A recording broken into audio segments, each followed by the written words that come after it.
Ukraine responded to the record-breaking Russian attack with one of the largest nighttime strikes of the war. What was hit and where else in Russia? Now there are witnesses in Tuapse. Russia is preparing strikes on the office of the president of Ukraine and the residence in Koncha-Zaspa. How did Volodymyr Zelensky respond to Putin?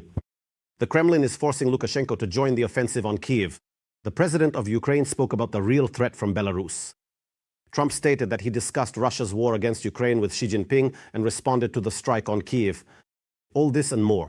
Let's talk about it in detail right now. And please don't forget to like this episode. The defense forces carried out a massive strike on enemy targets after Russia carried out the largest air attack on Ukraine since the beginning of the war.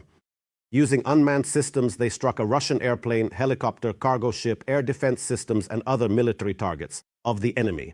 In total, 55 fire strikes were delivered against 23 targets. Against military targets in Taganrog-Yeysk, as well as in Crimea, Donetsk, Zaporizhzhia, and Luhansk regions. Among the targets hit were a B-200 amphibious aircraft, a K-27 helicopter, a Tor M2 air defense missile system, a Pantsir S-1 air defense missile and gun system, a cargo ship carrying ammunition, a training center, and a permanent deployment site of Russian occupation forces. But the main destruction occurred in Ryazan, where the local oil refinery was engulfed in flames like this. This Rosneft plant is one of the leaders in Russia's oil refining industry. It is located more than 500 kilometers from the border with Ukraine and produces aviation, automotive, and diesel fuel for the enemy's army. After the attack in Ryazan, residents reported an oil rain, black stains that covered cars and house windows, just like what happened earlier in Tuapse. And of course, how could it be without this? The clumsy Russian air defense apparently hit a residential building in Ryazan. According to experts, most likely this was done with a missile from the notorious Pantsir system, since there were no sounds typical of drones flying at that moment. In short, they acted as always senselessly and mercilessly, but this time against their own. Ukraine is determining targets for further long-range sanctions against Russia for the full-scale war and enemy strikes on Ukrainian settlements. This was stated by the president of Ukraine, Volodymyr Zelensky. I will quote, "Ukraine will not leave the aggressor's actions without consequences. Every one of the strikes that takes the lives of our people emphasize the head of state." Zelensky noted that Ukraine is quite justifiably responding against Russia's oil industry and military production, as well as against those individuals who directly commit war crimes both against the country and against Ukrainians. Putin is being lied to by his own generals. They take advantage of the elderly and backward dictator's lack of internet skills and feed him false information about the situation at the front. So Putin is convinced that the Russian army is advancing victoriously and that only a few months remain until the complete capture of Donbass. We will prove that this absolutely does not correspond to the real state of affairs. Russian generals are pulling the wool over Putin's eyes. I do not see anything out of the ordinary at all here. Despite the catastrophic situation at the front, the Ministry of Defense of the aggressor country reports to the Kremlin about supposed captures of more and more new territories. Meanwhile, the Russian army is winning so actively in reality that their rate of advance over the past 3 months has become the lowest since 2023. According to analysts, if the current trend continues, it will take Russia decades to fully occupy the Donbass. They like to watch the black sky, that's clear. And they don't want to communicate with their leadership. Chapun only sells them wool. Nevertheless, Russian commanders convinced Putin that their troops could fully capture the Donbass by autumn, which apparently greatly encouraged the bunker dweller. He was convinced of this by his own generals, who claimed that the front was supposedly collapsing and that soon Ukraine would have no soldiers left to defend the Donetsk and Luhansk regions. That is precisely the reason. Negotiations at this point are unrealistic. But this first of all puts an end to all the speculation, fantasies and discussions about how peace has suddenly become closer, that there is some kind of secret agreement, that Xi Jinping and Trump will agree on peace in Ukraine, or that Putin and Trump will secretly come to some kind of arrangement. All green alphabet. However, the Russian army is in fact incapable of seizing Donbass by force. This means that the Kremlin has decided to gain new territories without any fight at all. President Volodymyr Zelensky must now issue a formal directive to the Ukrainian armed forces to immediately cease fire and completely leave the territory of Donbass, as well as the entire territory of the newly incorporated Russian regions. Then supposedly the bunker dweller is ready to sit down at the negotiating table and give the order to cease fire. I think that things are coming to an end, but still, this is a serious matter. We have never been close to negotiations. Never. But all this is just another Putin trick, military analysts assure. After taking the well-fortified Ukrainian outposts in Donbass without a fight, Pinya will immediately give the order to prepare. A major new military offensive is currently being launched across the front lines, representing a significant escalation in the ongoing conflict as strategic forces begin their coordinated and powerful advancement against the established defensive positions of the opposition. Let's be honest, even the bunker dweller himself. Just a few minutes after talking about being ready to sit down at the negotiating table, he openly admits to talk, let alone end the war. He has no intention. What we are actually seeing here is the real thing.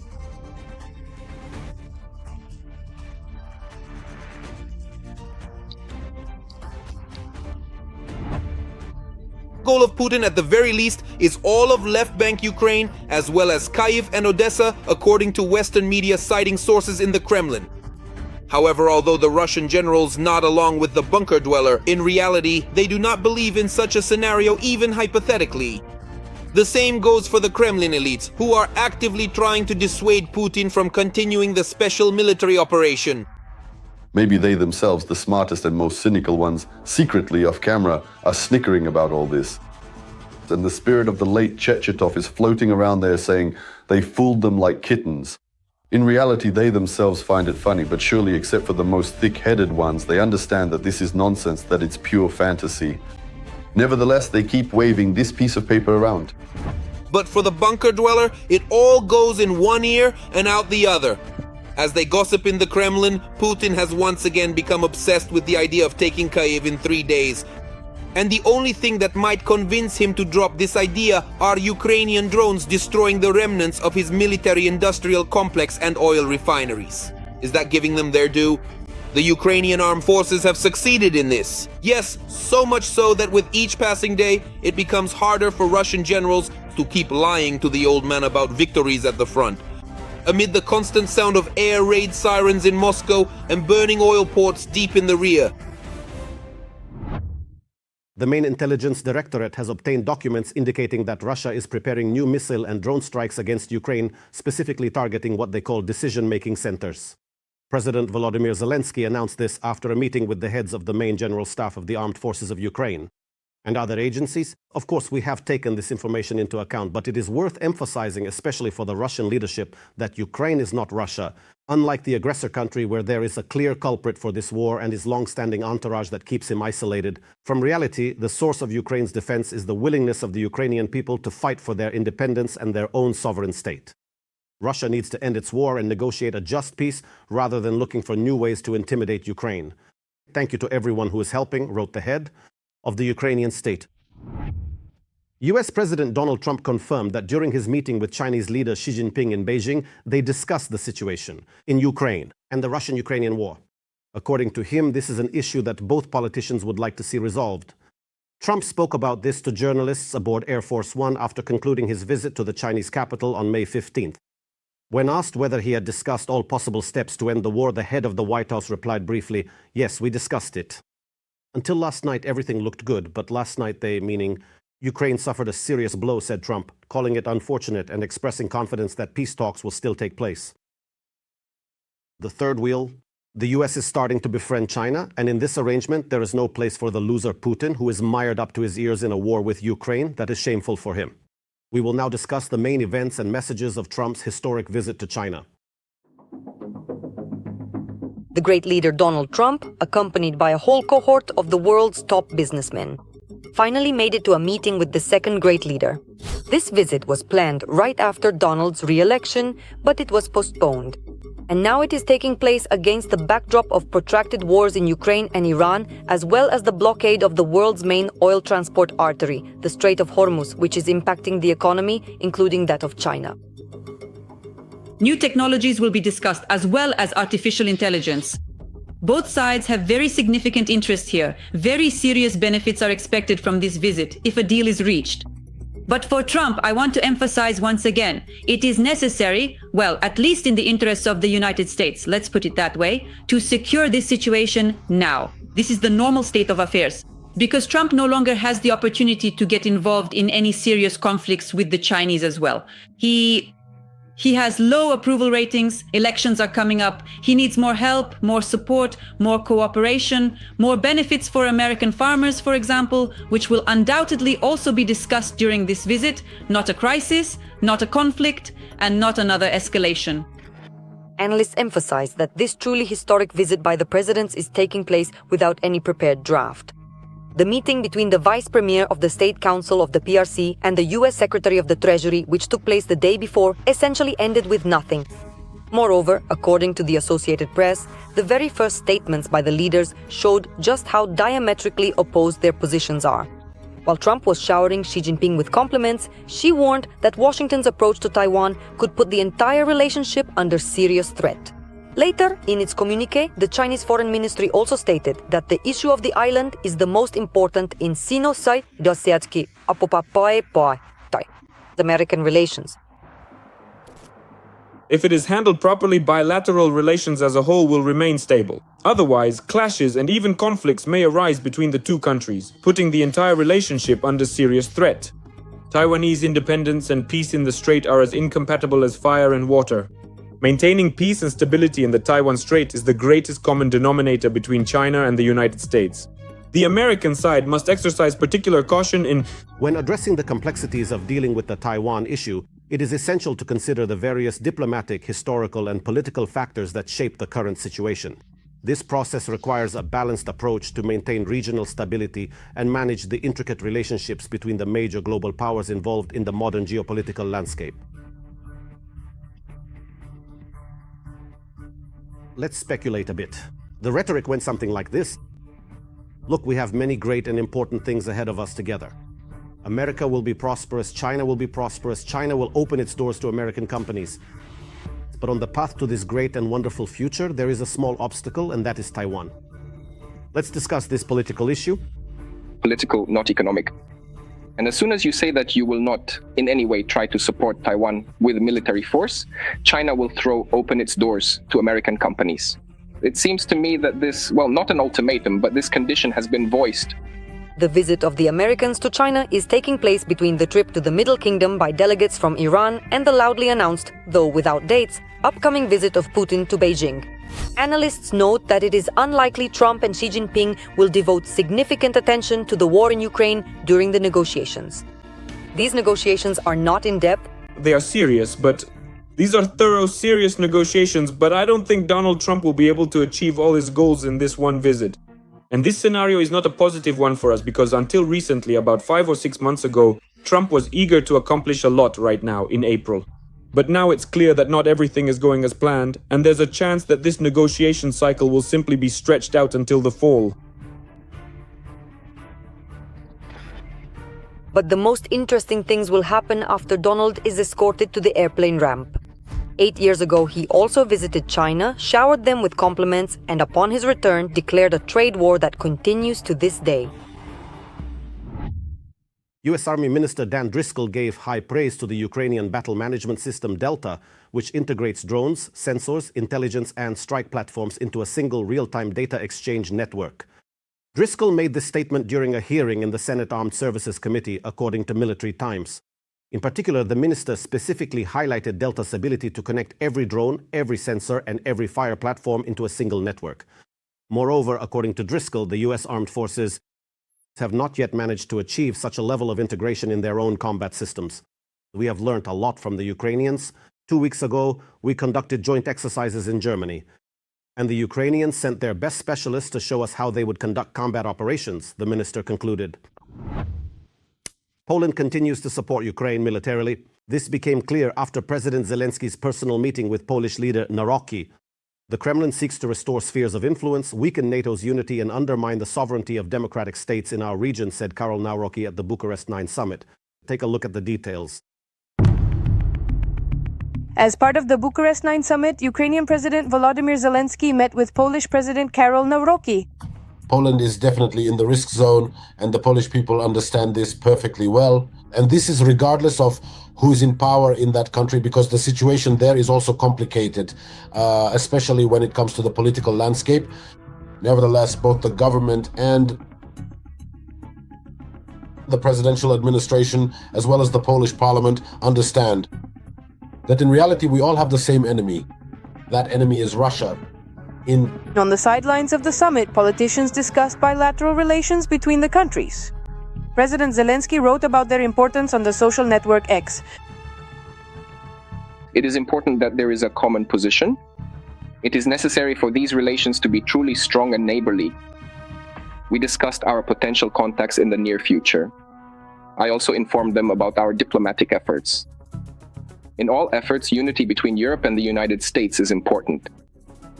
Zelensky also thanked Poland and the Polish people for all their support during the full-scale Russian aggression.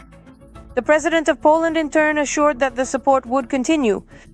For us, it is very important that all the various countries involved in this format are, let's say, in extremely close and active cooperation with Ukraine.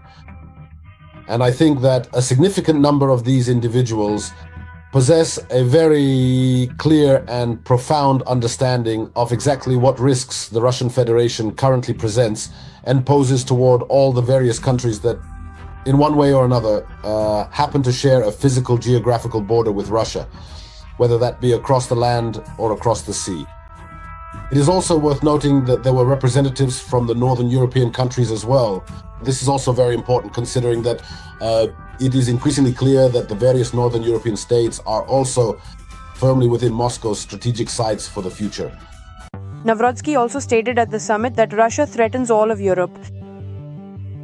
We warned that Russian revisionism is not a temporary phenomenon. We warned that imperial thinking has returned to Europe. We warned that deterrence cannot exist only on paper. In addition, Poland continues to be one of the key partners of the sovereign nation of Ukraine. In the surrounding region, this encompasses the entire field of national defense, including military strategy and the development of advanced security technologies.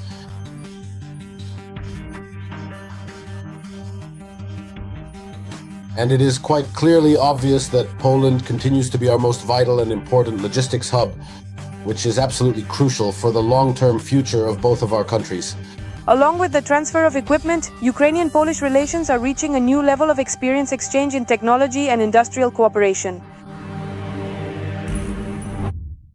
Russia is preparing a new offensive from the territory of Belarus. The enemy's plans may include an offensive on Chernihiv and Kyiv. This was stated by the president of Ukraine, Volodymyr Zelensky. According to him, intelligence continues to record Russian attempts to further draw Belarus into the war against Ukraine. Recently, there have been additional contacts between the Russians and the self-proclaimed president of Belarus, Lukashenko, aimed at convincing him to join new Russian aggressive operations, the president of Ukraine noted.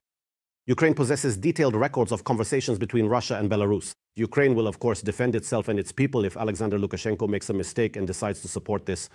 This Russian intention was also emphasized by Zelensky. Official Budapest summoned the Russian ambassador to Hungary after the occupying army shelled the Zakarpattia region of Ukraine.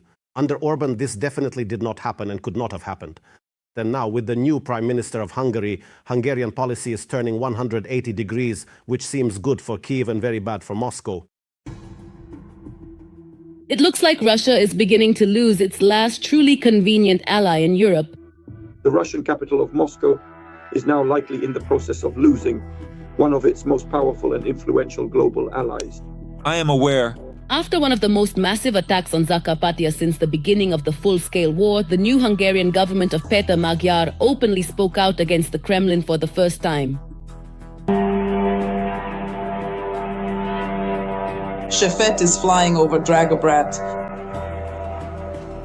Mukachevo, Uzhhorod, Svaliava and other settlements in the region where a large number of ethnic Hungarians live came under attack. While former Prime Minister Orban preferred to remain silent, the new government responded on the 5th day of its term. The Hungarian government strongly condemns Russia's attack on Zakarpattia. An even more humiliating blow for the Russian Federation came from the Minister of Foreign Affairs.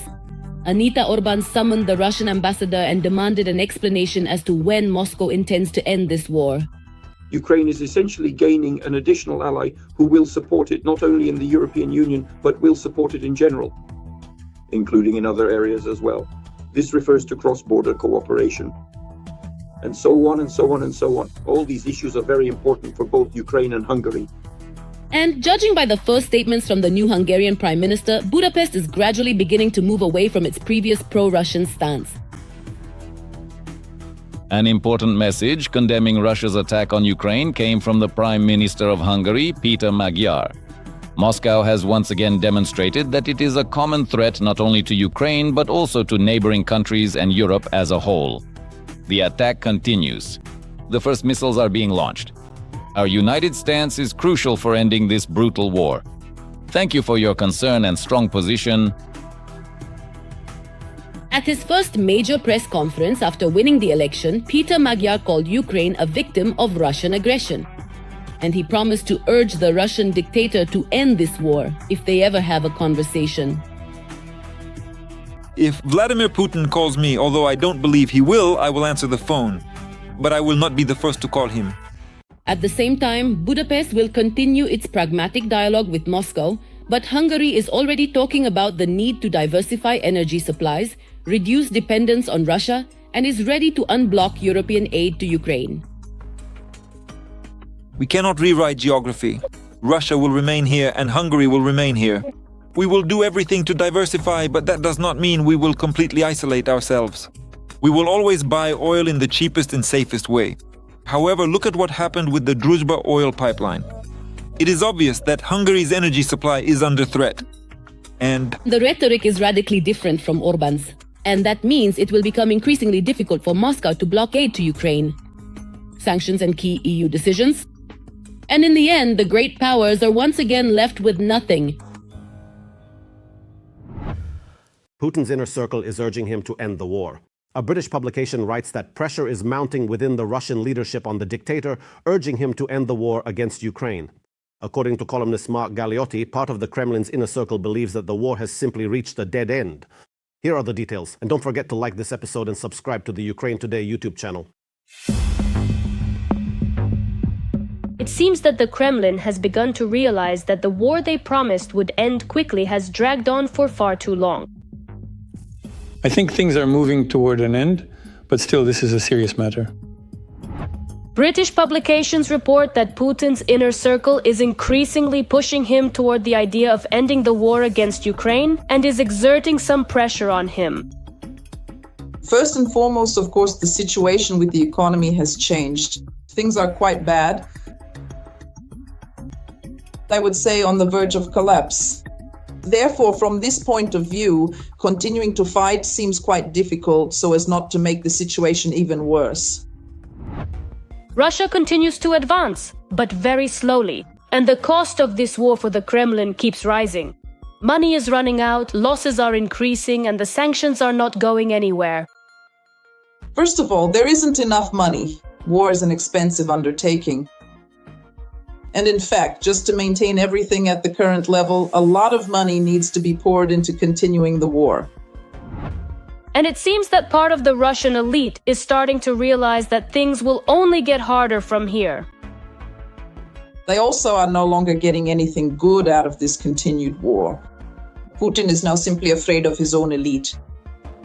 Well, of course, if it has come to the point where he is afraid of his own elite, then it probably means that things aren't going as they should, and something needs to change. One only needs to recall the leak of the confidential February report for the administration of the President of the Russian Federation. The document explicitly mentions the risks of continuing the war, and that it is necessary to stop in time. Leaks like this are never accidental.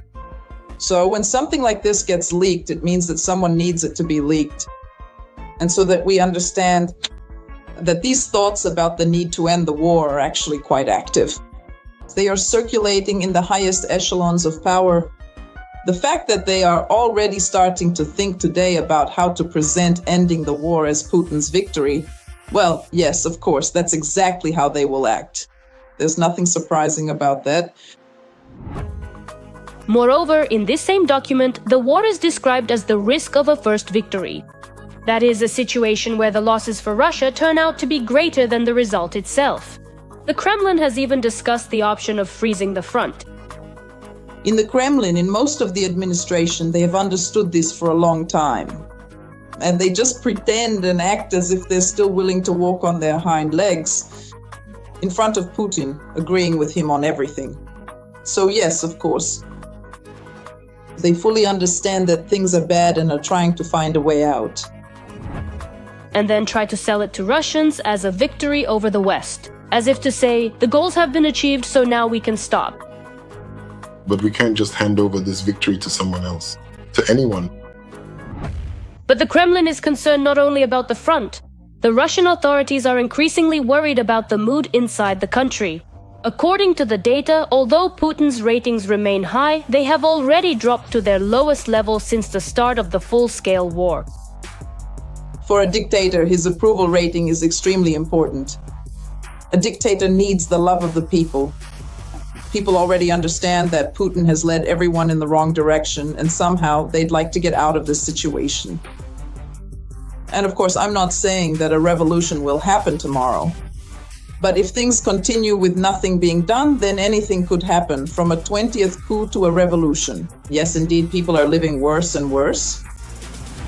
But Putin himself, it seems, is in no hurry to make a final decision and is simply waiting things out. At the same time, even the rhetoric of the bunker dweller is changing. If before he publicly insulted Zelensky, now he speaks in a more neutral tone. President Volodymyr Zelensky is now fully prepared to hold a personal meeting. Trump's visit to China is beginning, and it seems that Putin is also very worried about what will happen during this visit. That's why he had to do something at this briefing to send at least some kind of message. And this message really is that, for the first time, he referred to President Zelensky by his last name. Moreover, he even said that he is ready to meet in a neutral country. The main conflict now is not only at the front, but also within the Russian system itself. More and more signals indicate that part of the elite sees the protracted war as a dead end.